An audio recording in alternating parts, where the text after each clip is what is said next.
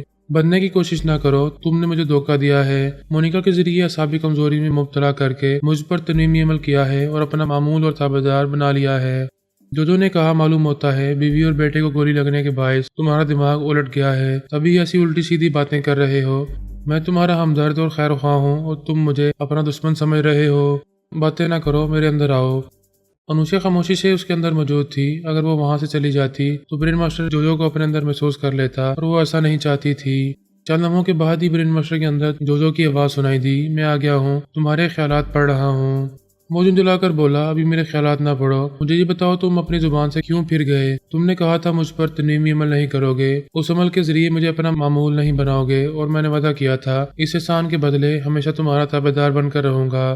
میں اپنا وعدہ پورا کر رہا ہوں۔ تمہارے تابع داری کے باعث میں نے بابر جیسا ٹیلی پیتھی جاننے والا ہمیشہ کے لیے کھو دیا۔ تمہاری وجہ سے میری بیوی اور بیٹے کو گولی ماری گئی، اور تم نے اس کا سلا یہ دیا کہ دھوکے سے مجھے اپنا معمول اور تابع دار بنا لیا۔